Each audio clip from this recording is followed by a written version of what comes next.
So my name is Lindsay Marchessault from Open Contracting Partnership, and I'm here together to present with my colleagues Tim Davies and Duncan Dewhurst from the Open Contracting Data Standard Help Desk.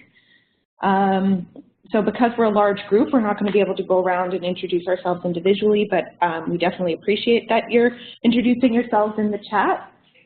We're going to try to go through the presentation portion of this call as concisely as possible in order to leave as much time as possible for questions and discussion at the end.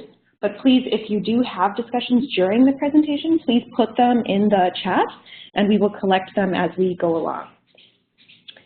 So just to go over the agenda very quickly, I'm going to start with just giving a little bit of overview and background about the standard and about the standard upgrade process.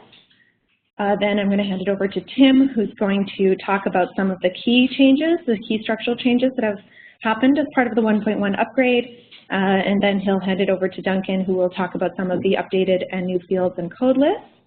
We'll go through some of the innovations around extensions, some of the guidance, the new guidance about upgrading your data and or application that consumes OCDS data.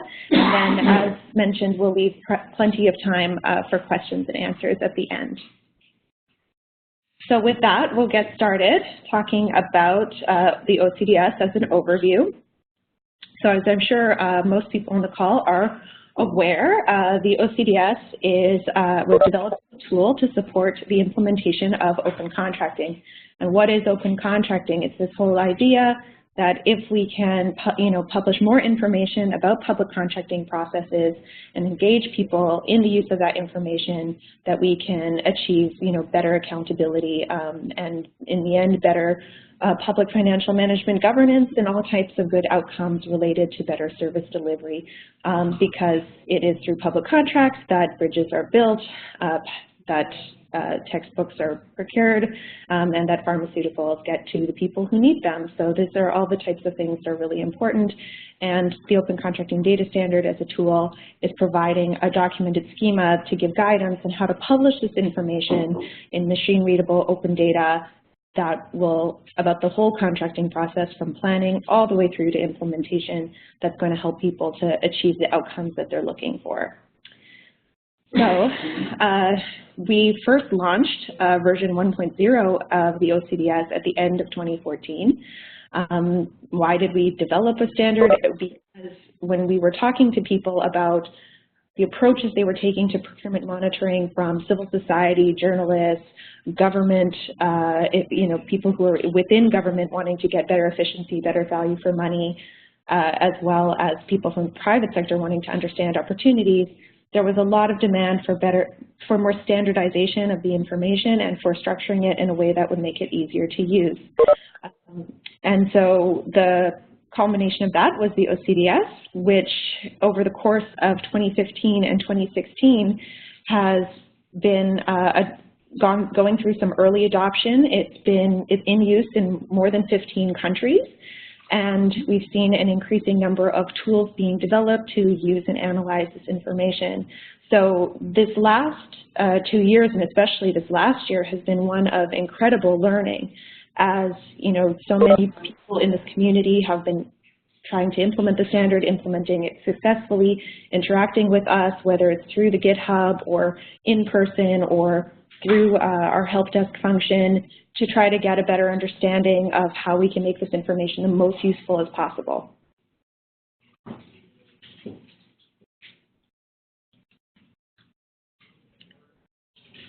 If we could switch the slide, that would be wonderful. Thank you so much.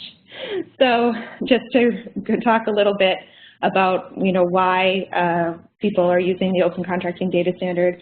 So firstly, it's really about achieving balance between supply and demand.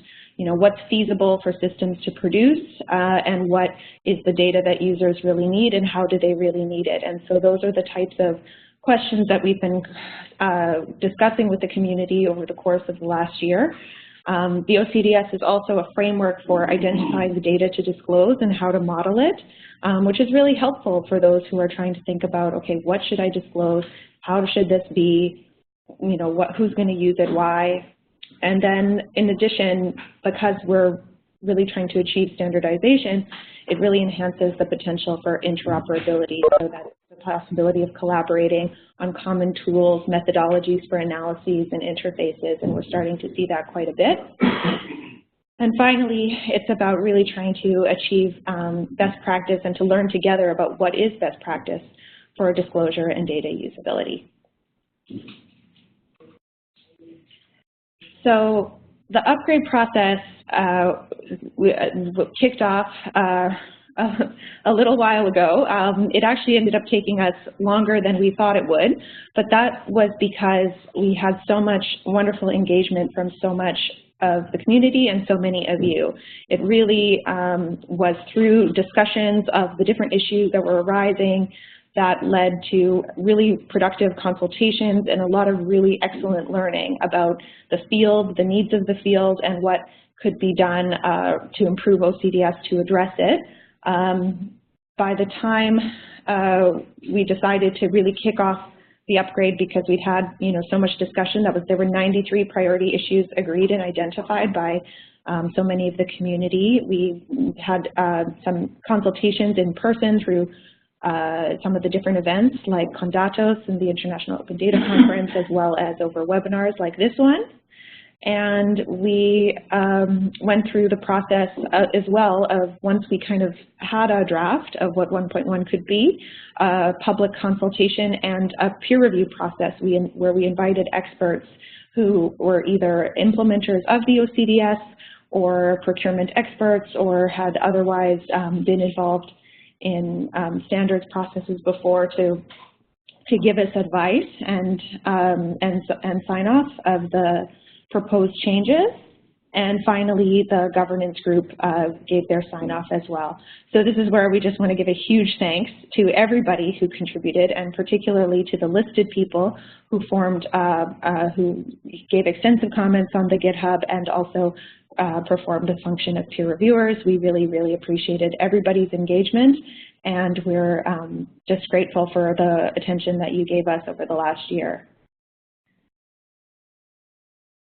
Just a quick note on what we're talking about when we talk about upgrading the Open Contracting Data Standard to version 1.1. So as I mentioned, we started with 1.0. There was a 1.01 and a 1.02, as there were a couple of bug fixes that had to be addressed, and that's what that signifies, as you can see on the screen. And the 1.1 means that we have what we're calling a minor version improvement, which means there's new fields, but the changes are backwards compatible. And if we should reach a moment where we would have to make a major version upgrade that would involve backwards incompatible changes, that would be 2.0. That is what this slide is signifying. And we are not yet on a strict schedule in terms of when the next upgrade would be. This is something we want to consult with the community on, but there's already discussions ongoing on several issues, so it's never too soon to start the conversation and get in touch with us about your ideas, because this is a really community-driven approach. For those who want to really look, we're going to go briefly over the changes in this call, but for those who want to look in detail, the full changelog is available at the link on this slide, and I believe Tim or Duncan will share the slide link in the chat for everybody in case you want to be able to click these links as we go through. And in addition, we have also put together a report just outlining the narrative of the upgrade process and how everything happened, and some of the key changes that were made are also summarized in that report if people would prefer to look through that document. So that concludes my brief overview of the OCDS and the upgrade process. So with that, I'd like to hand it over to Tim to talk through some of the key structural changes. Thanks, Lindsay. And yes, so we're going to try and go through fairly rapidly all the things you need to know from this full changelog. So we'll be dealing at a high level, but do put questions into the chat that you've got. But in OCDS 1.1, we make two structural changes where we're learning from early implementations and shifting slightly how we propose information is modeled. The first of those changes is about organizations. If any of you have been generating OCDS 1.0 data, you'll find that there's a common building block for organization, but that gets embedded deep within the structure. So you use the organization building block and you put the address and the contact details and so on in for the buyer, nested down within the structure, for suppliers, nested down within the structure. And we learned two things from early implementation. One is that that can become very verbose with a lot of repeated data when the same organization is involved in multiple roles. And two, it's not very extensible, and people were wanting to publish information on a range of organizations involved in a contracting process, including social witnesses, or audit institutions, bidders, and so on. So in OCDS 1.1, all of that detail about an organization moves up to a new top-level array called parties, trying to capture that parties to a contract might be individuals as well as organizations. Because of backwards compatibility, there are still some terminological things that we've not been able to fix, but we talk now about an array of parties at the top level. And then instead of the buyer information embedding all of the address, name, and so on, it just includes an ID that refers back to that parties array. So to look at that a different way visually, here you can see in 1.0 the buyer data, the procuring entity, tenderer, and supplier are all embedded deeply within the sections of the standard. In 1.1, we bring all that organization information up into one place and have links that cross-reference back to it. That has those benefits I've mentioned of reducing repetition of the organization detail, allowing greater extensibility, and it also helps out when people have a breakdown of the information into flattened formats or spreadsheet formats. It helps make that easier to analyze. But it does mean that if you're currently publishing data, you've got a small change to make. Firstly, you're going to need to make sure that every organization has a composite ID that's based on the information currently in its identifier block. And we've been working with orgid.guide to make it easier to find how to construct those identifiers. You're then going to need to list all of the organizations that are mentioned anywhere in your data in that top-level parties array, and you're going to need to replace the embedded detail with a cross-reference back to that. You'll notice here that we don't just have the ID for the buyer, we have an ID and a name. The name is, from a data point of view, perhaps redundant because it can be found from the cross-reference, but we include it there to really help users who are just scanning through data quickly. It really helps with error checking to have that extra data in there. So that's the first big change you'll see. The second change, and that change probably affects everyone who's publishing OCDS data. The second change only affects the people who are currently publishing amendments, and a number of people have pointed out that our current 1.0 handling of amendments is ambiguous and doesn't meet all the use cases people have. So we now are replacing the previous amendment block with an amendments array, and that array can contain a rationale for the change. Why is a contract or a tender or any piece of the process being amended? A description of the change in free text. And if you want to provide structured information about the before and after, before the amendment and after the amendment, you can now explicitly identify the releases and use the multiple release model, the release and record model of the standard, to provide that information in a structured way. So again, there's some real benefits of this in supporting more semi-structured amendment information and structured information for those who need it, and it also aligns the amendment handling with our existing release and record model. So if you do have amendment information, you are going to need to make sure that systems track an identifier, a date, and a rationale for each amendment. You're going to need to move where the data is output into the amendments array rather than the amendment object.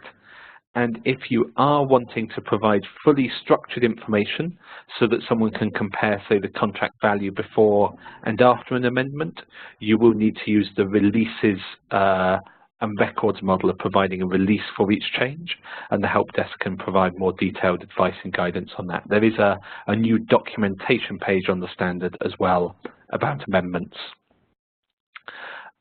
Those two structural changes bring me to a key point on deprecation. So deprecation is the process of marking some of the fields in the standard as ones that we no longer intend to use, but without removing those fields. So you will now find, if you go into the schema itself, that we've introduced some extended JSON schema properties for deprecation, indicating which version a field was deprecated within, and providing a description of that deprecation. You'll also find that in the documentation displayed for you, that the property was deprecated in a given version, and the validator will report on those deprecated fields. So to maintain backwards compatibility, we're not removing those fields from the schema. So amendments still exist in the schema, but we recommend that you now use amendments, and we'll remove those in the next major version. So that's some of the bigger changes, but a lot of the upgrade has been around introducing small changes, small fixes, and new fields, and I'll hand over to Duncan to take us through some of these. Thanks, Tim. So we'll just give a brief overview of some of, I guess, the less significant changes that have been made, but they've all been made in response to all of that feedback and experience and learning from all of our partners that have been implementing OCDS over the past 2 years. So firstly, just to look at some minor changes to existing fields and code lists in OCDS. Obviously, Lindsay pointed out with a full change log in the documentation, which you can refer to for more details on these, but just some to be aware of. To begin with, you can now specify item quantity as a float as well as an integer, so that will allow you to express decimal item quantities. So for example, something like 1.5 kilometers of road, whereas previously we would have had to put that in as a whole number. Values and transactions now support negative amounts, so that's in response to people seeking to represent payments to government as well as payments from government and refunds in transactions. We've updated the definition of the has inquiries field in the tender section just to clarify exactly what that should be used for.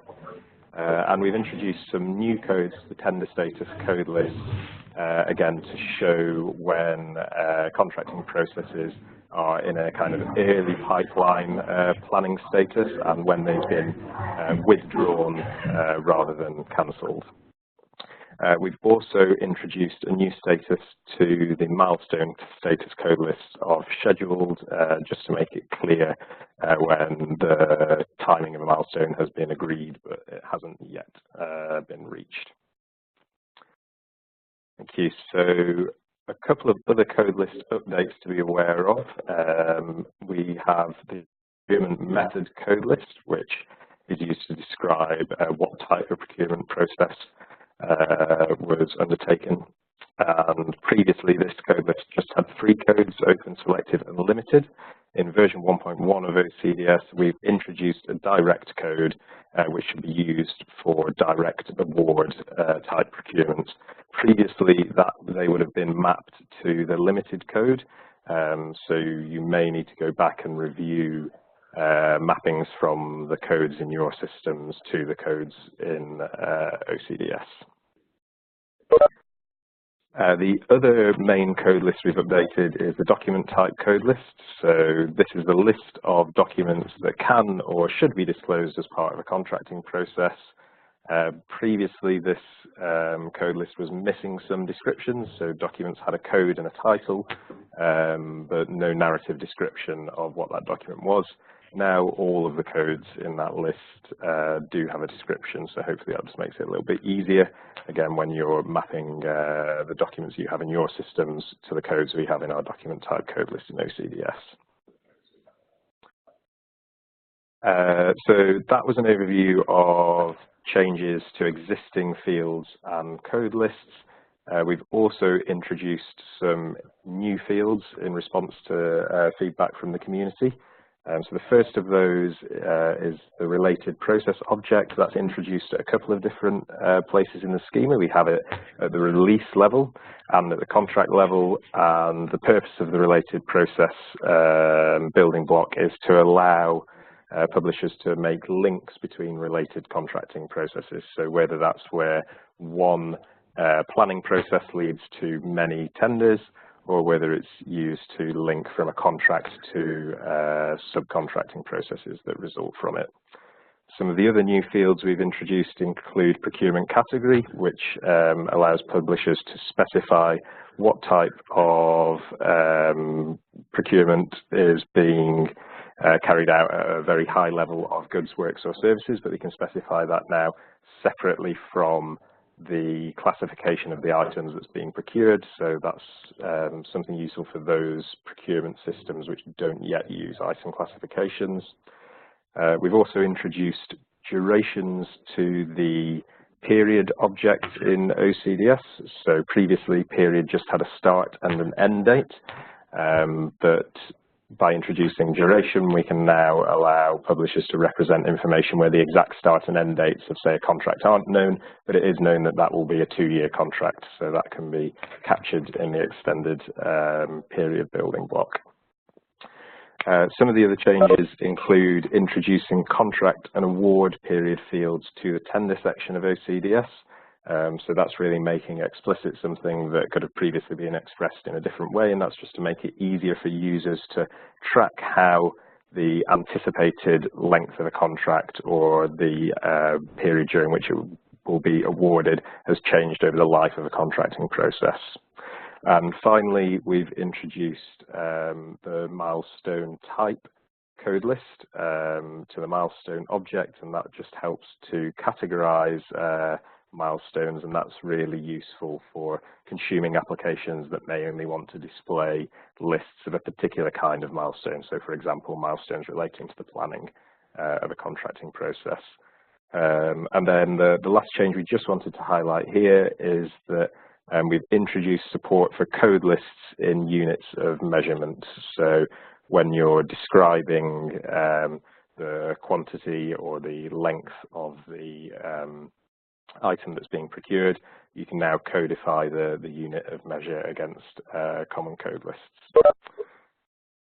So that was a quick overview of some of the other changes that we've introduced. Just to reiterate, there is a full changelog in the documentation, and a little bit later in the webinar we will be having a look at some of the changes to the Validator tool and how you can use that to be aware of which of these changes impact your publication. Fantastic, thanks Duncan. And the one other change when we're talking code lists I've mentioned here for those of you who work directly with the schema is you'll now find embedded within the schema information on whether a code list is an open code list or a closed code list. So the closed code lists are the ones where you must use a value from an OCDS provided code list. The open ones are where you've got free choice, but we've given some initial advice. And the schema also includes the file name of the code list CSV file. So we use that now in the OCDS validator, but others might find that useful for their own validation work. We've got some good questions coming in chat, so please do keep adding those in and we'll come to those as we go through. But I wanted to spend just 5 or 6 minutes on what's probably been the biggest development in OCDS 1.1, and I think one of the most exciting, which is support for extensions. Extensions are a way of adding new sections, building blocks, or fields to the standard, or documenting the additional fields that you have in your existing data systems. One of the really important principles for open contracting is to be sharing data transparently as possible. And if the standard doesn't currently have a way of representing information you have or that you need in interoperable ways, then we wanted to provide a way for people to come together and define those ways of sharing and representing with additional information. So we avoid what we've found in the past, underfill, where people have extra information but they don't publish it because OCDS doesn't have a space for it. And we also want to give a way of when 2 or 3 or 4 people have common needs for extra information that they can publish that in common ways. So we have 3 sorts of extensions that we're now supporting to the standard. Core extensions, which we'll maintain and develop as part of the versioning process, so you can use them with confidence that they will be fully compatible with a given version of the standard. Community extensions, which we encourage members of the wider community to create and maintain, where core OCDS team will try and keep as many of those well maintained as we can support, but there's less of a guarantee. They're there as a useful guidance and support. And then local extensions, which are a way of documenting and validating those extended fields you need for your own implementation. To look at extensions in practice, if you go to the documentation and go into the extensions tab, you'll now find the extensions directory, which lists those core and those community extensions, linking off to their documentation and giving you a way also of building out the block of schema that you'll need, or block of JSON that you'll need to declare your use of those extensions. And you'll also find extensions mentioned inline in the release reference. So the main reference documentation page, when you go to, say, the tender section, embedded underneath that will be a blue box showing you available extensions for that section of OCDS, divided between the core extensions at the top and the community extensions below. So you can see here, for example, in tender, we've seen demand from people to describe the inquiries that happen during a contracting process when people ask questions and receive answers. We've seen people with a need to publish information on lots where a tender is divided into lots. And we've seen a strong user need for participation fee information when people have to pay to access documents. Instead of creating fields in the very core standard, which would create potentially a burden on publishers to map to all those in all cases, by having these as extensions, they're there as optional extras, but that you're encouraged to consider where you can use them. On a real material level, you need to declare your extensions in the package metadata for your releases and your records, which you can do now both in the JSON data, but also there's an approach to do that in flattened Excel data if you're using that approach to publishing. And you can see here that it declares the URL to an extension, a lots extension and a documentation extension, and that will help third-party tools, validators, and so on to understand what they can expect to find in your data because of the extensions you've chosen to use. And the validator, which Duncan will take us to a bit more depth in a bit more depth later, when it encounters those extensions mentioned, it's going to grab them, it's going to extend the schema that it's validating against, it's going to give users clear information about what extra data they might find in a file, and it's going to do that validation against the extended schema. So I'm going to just look at a couple of those extensions in depth and talk about when we use them, but I'd really encourage people to have a greater explore of the extensions mechanism. You'd use an extension when it can help you to describe your own contracting processes better. So for example, if you're from a country that uses lots to divide up your contracting process, then the lots extension gives you a way to do that.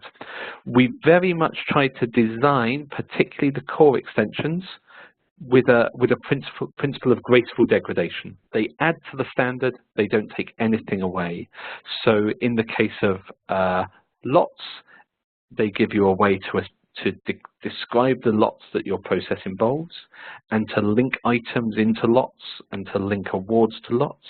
But if a system is reading your data without being aware of the lots extension, it should still be able to generate meaningful aggregates, meaningful tokens, and so on. So they can add detail to help you describe your contracting process better for tools that are aware of that detail. They can help when you have existing policy that requires particular disclosures. So bids are a good example there. Some laws require publication of bid information. Other laws don't, and some even prohibit it. So by having bid statistics and details in the extension, countries for which that is important can choose to use the bids extension and publish in a consistent way.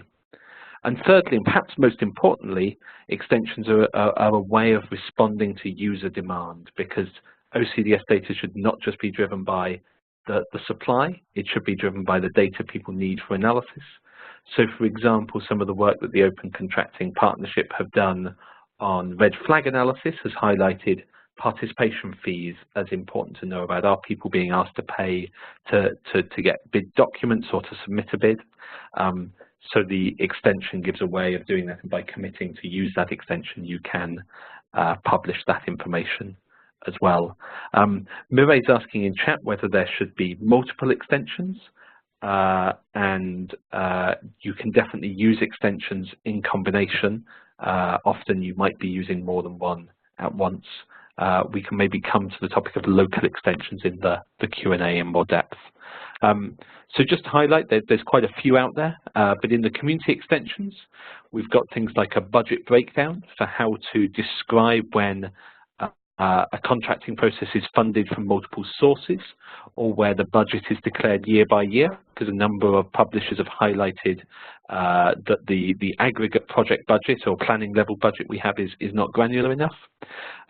Similarly, we've got an ability to declare multiple buyers for those cases where a contract is set up by one organization, but multiple organizations buy off of that contract at the contract level. And we've also got some extensions around document linkages to be able to declare where within a large document certain information might be found, or to describe cases where a document is not available online but can be accessed by applying at a certain office or location, because otherwise the document block is just allowing a URL, not that extra description. A couple of others in there. We've got a set of party extensions, so classifying organizations in order to know if they're small or medium enterprises or minority-owned businesses and so on. We've got a way of, an example here of an extension for classifying organizations, but we're expecting that a number of additional extensions for that classification may emerge. And then there's quite some comprehensive work where we've integrated the EU core criterion and core evidence vocabulary model, which is designed for describing the criteria that a tender must meet to be considered. So we have an extension that works on that, and also extensions around company ownership. And you can see there's a list of a number of others. Quite a few of these have been developed as part of work on modeling public-private partnerships using OCDS. But the key message there is look in the documentation for extensions that are now available. Consider whether you have existing data or your tools could consume data modeled in those extensions. And if you can, go ahead with that. And if you come across cases where you want to publish or demand data in a structured way and the standard doesn't yet have a mechanism for that, we don't have to wait now for the next upgrade to describe the schema and create an extension. The community extension directory will grow whenever there are new extensions available. So core extensions very stable with the versioning, community extensions much more dynamic, can grow as the need dictates. So with 5 minutes or so left before we want to go to discussion, I'll hand back to just take us through some of the things to think about when updating your implementations. Thanks, Tim. Yeah, it looks like we've got lots of good questions in chat, so I'll try to be as brief as possible in this section, and we can get onto those. So yeah, we just wanted to make you aware of some of the resources that are available to help you when you're updating your implementations from 1.0 to 1.1. So firstly, we have introduced a new section to the documentation on application conformance. And Tim, perhaps if you could just advance the slide for me. Thank you. So this is in response to some feedback from our governance group, and it provides some guidance on how applications which consume OCDS should deal with the fact that we now have multiple versions of the standard. So this is particularly relevant for anybody who's building a tool which will take in OCDS data from different sources, but worth a read, I think, for anybody who's building tools on top of their OCDS data. So that's in terms of what you can do to update your tools. In terms of resources that are available to help you update your data, then the primary resource for that, in addition to the documentation and the changelog, is the OCDS Validator. So hopefully everybody's familiar with the Validator.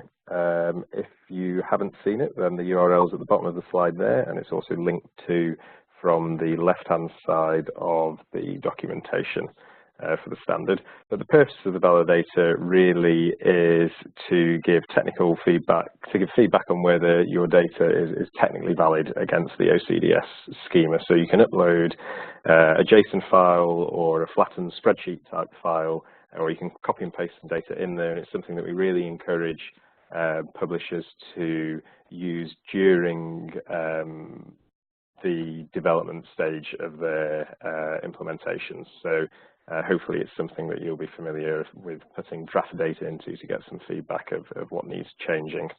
So since we've introduced the 1.1 upgrade, the Validator's also gone through to an upgrade to add some new functionality. So it now supports validation against either 1.0 or 1.1, and it includes a version switcher field. So you can upload your 1.0 data, your existing OCDS data, to the Validator, and then you can use the version switcher to check that against the 1.1 schema and get some feedback on what needs changing or where you might be using deprecated fields, for example. So I think, Tim, perhaps you can just point on the left-hand side of the slide there to where the schema changing box is. Yes, that's it. Great, thank you.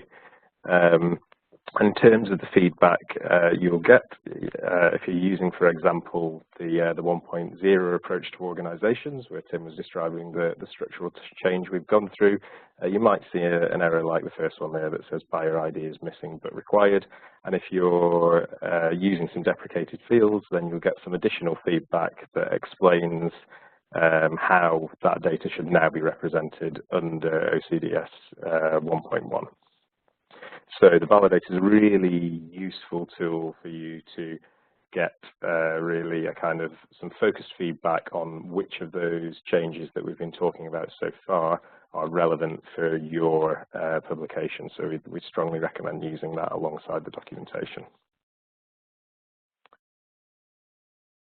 And I think, Tim, unless there's anything you wanted to add to that, we can move on to the question and answer session. Definitely. So we've got a couple of questions already in chat, and then we can open up mics for people to share some others. But maybe we can start with some of Angelo's questions, which are asking, do we have any materials to justify costs of upgrading software from version 1.0 to 1.1? And particularly when adopting version 1.1, is there an expectation to go back to information previously published and rework this into the new format, or to apply the new structure only from implementation going forward?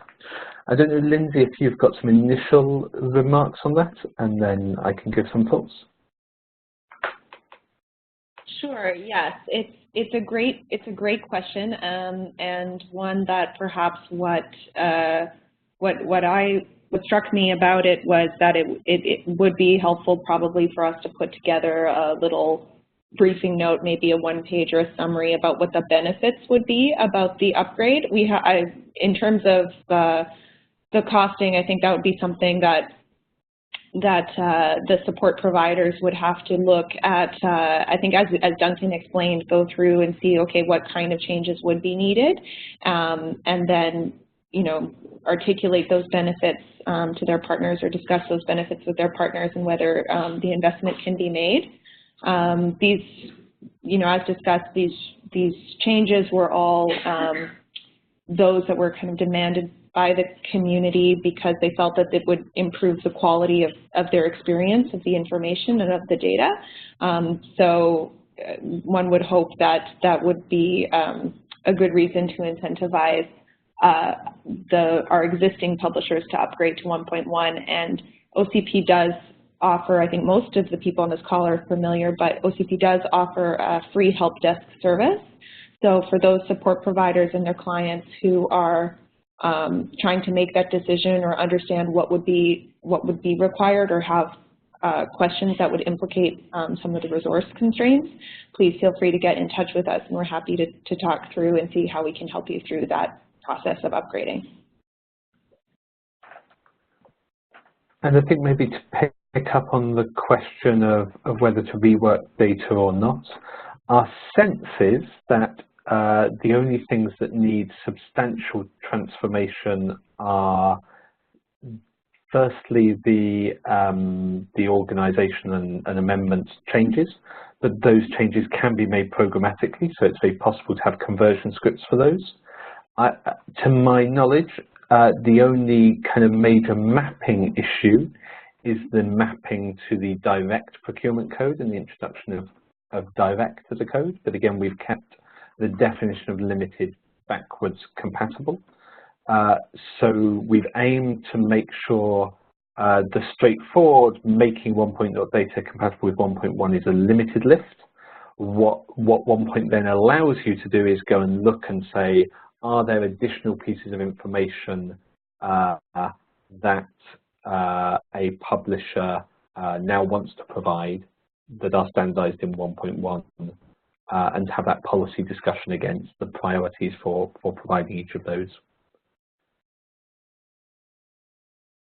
But it's a really good question to pick up on more. I think we've then got a question from Mireille around the justification for things like the updates to organization handling. The key thing here, I'll share the changelog. All of the changelog items include a link to the GitHub issues where these decisions and discussions took place. So if you do go through, for example, on the organization handling, there's a fairly lengthy exploration of all the reasons that went into the proposed decision and the discussion with different community members about that. So if you are wanting to get any of the rationale for any of the decisions made during the upgrade process, you should generally be able to access that from the changelog.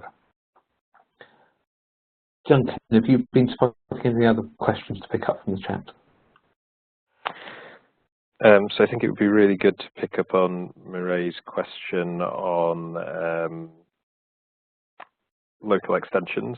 So I think the question was, if there's a bunch of extra fields in a certain country that don't have a theme, should they be made into an extension? So I think we've seen a couple of different approaches. I mean, definitely where additional fields are being added and they can be grouped, then it makes sense to document those as extensions around themes. Where there's a need perhaps just to include additional fields that are specific to the platform that the data is being shared from. If they're not clustered around a theme and they're not something which might benefit from being standardized and disclosed by other publishers, then we've seen approaches of putting them within a single extension. So saying this is an extension to represent these additional fields from this particular system. Tim, I don't know if you've got any other thoughts on that.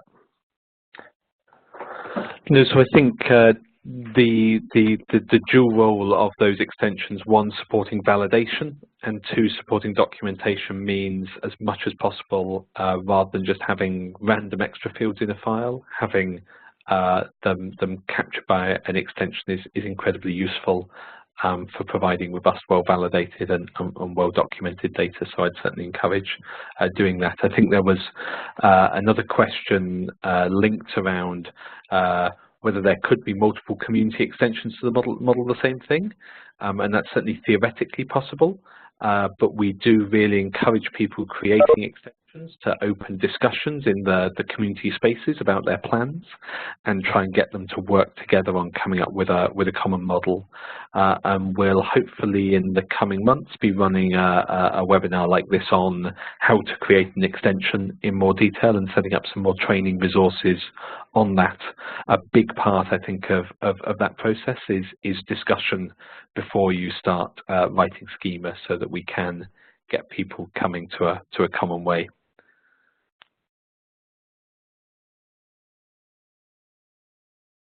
And definitely Mary's follow-up on how we name extensions is an important thing. We have struggled with terminology of core, community, and so on, extensions and add-ons and so on. So if community members have ideas for how we improve terminology, that's always welcome. There's also some questions about the validator and whether that will have an API, because the web validator can time out on very large files. I don't know, Rob, if you're listening and can share anything on the plans for that. Yeah, it's certainly something that we've heard from quite a few people, that be able to handle large files. Exactly what that looks like might be a bit different from what we might call an API. That's one of those terms that lots of people mean lots of different things by. But we've definitely heard that, and that's definitely something that's in our plans. And I saw something else about the API. Talking to API seems to be another thing that people want to see, instead of the validator to be able to get data straight out of APIs. Again, not quite sure what that might look like, but it's definitely in our plans for the future. And my understanding is, yeah, we're hoping that this is fairly high up the priority list, so that at least some sort of command line ability to bulk validate things. So maybe we'll open an issue on the standard GitHub repo, because it's currently tracked in the validators repo, that requirement. But if people want to join in on kind of adding to requirements there, that would be really helpful. And particularly if there's people who'd be willing to be involved in testing on that, that would be welcome too. Definitely, and be able to run it on the command line in a way that doesn't require moving the big files over the internet is definitely a good thing, and that's a very high priority because the help desk team need that to be able to carry on their work and to be able to help people validate files. That's all.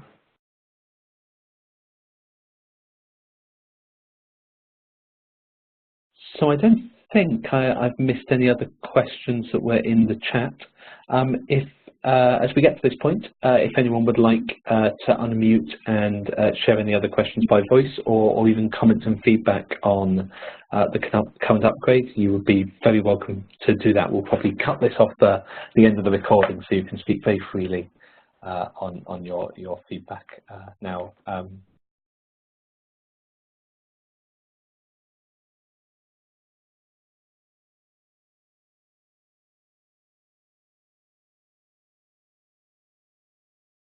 But if not, then I'm very glad we've managed to cover a year or more's worth of work updating the schema in 45 minutes. So thank you all for joining us for this webinar. And more than that, thank you all for your contributions to the development of the Open Contracting Data Standards as a tool that we can use to collaborate together on getting better procurement data to be out there. So we look forward to future community calls. As Lindsay has mentioned, the help desk is always around at data@open-contracting.org to field any questions you've got. So do share with us through that process. Thank you very much, Tim.